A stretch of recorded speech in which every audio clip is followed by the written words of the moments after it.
inside the waistband with about ½ inch hanging down below the waistband edge. And then I sew them on, again by top stitching over the waistband.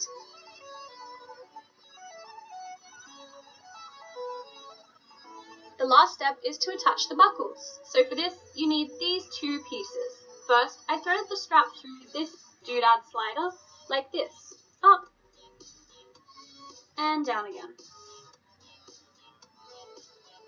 Then I threaded the strap through the buckle.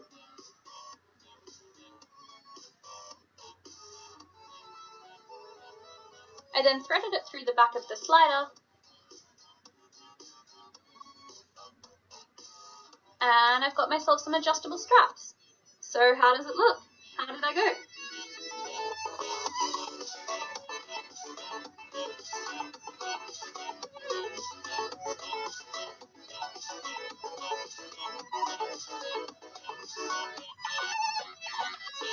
And because the straps are adjustable, they can be worn either like this or crisscrossed. And that's it. I can't stop looking at all the stitches and the top stitching and the buttons on this, because it looks so freaking professional. If you did happen to try out this tutorial or any of my other tutorials, then please tag them with DIY Annika on Instagram. I would really love to see your takes on my tutorial. Give this video a thumbs up if you enjoyed it or found it useful, and I'll see you all in my very next video. Bye!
Hey, you're watching with Wendy, and today I'm going to show you how I make this onesie. It has a hood, and it's footed.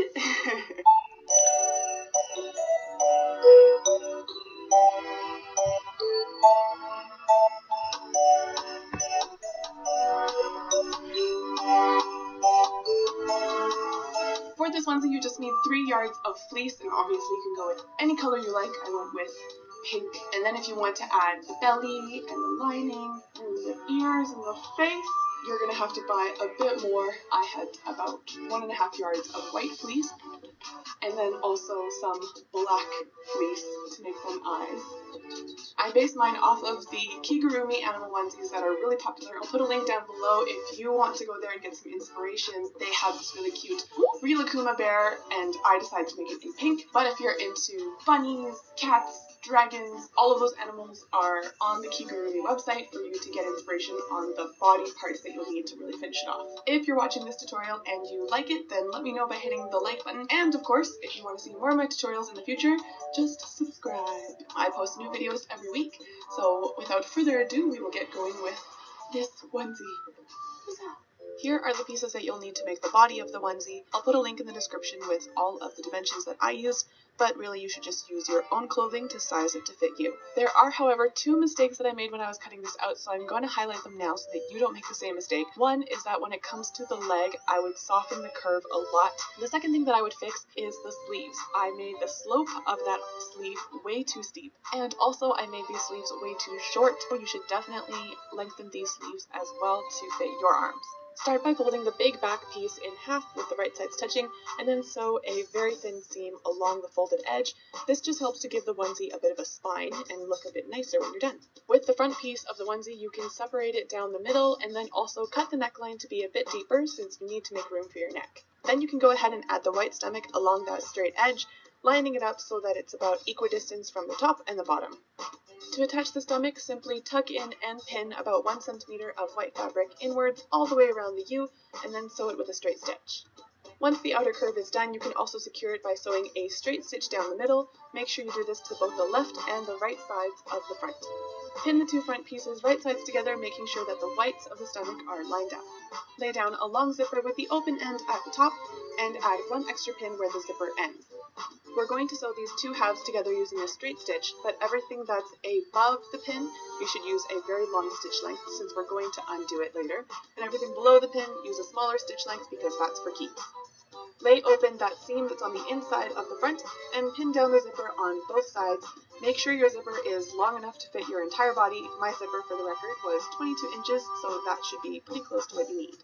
Using the straight stitch, we'll go down one side of the zipper, square across the bottom, and back up the other side. Now flip everything over so you're looking at the right side of the front. We're going to use a seam ripper and gently tear apart the stitch that was holding those 2 sides together. This is why I said you should use a long stitch length on that top half, because it's going to make seam ripping it much easier. When you're done taking apart those stitches, you should be able to zip up and zip down with no problem. Now we can pin the front and the back together along the shoulder edges with the right sides touching, and sew those 2 in place with a straight stitch. Open up the front and the back pieces so that you're looking at the top of the shoulder. We're going to take our sleeve pieces, fold them in half so that we can find the point of symmetry, and then pin these all along the curve. Once you're done that, you just sew a straight stitch all along the curve, attaching the sleeve to the shoulders. This is where I tried it on and things look great, but then I realized, oh, my sleeve is way too short. So yes, don't make this mistake. Pin the onesie right sides together at the armpit and then sew all the way down the 2 sides of the onesie, starting at the sleeve, going all the way down the side of the body. Pin together the center points of the front and the back with the right sides touching, and now sew from one leg to the other all along the inner leg. With some elastic, you should cut 2 pieces that can fit around your foot and then 2 pieces that can fit around your elbow. These are going to be the ankle and the wristbands.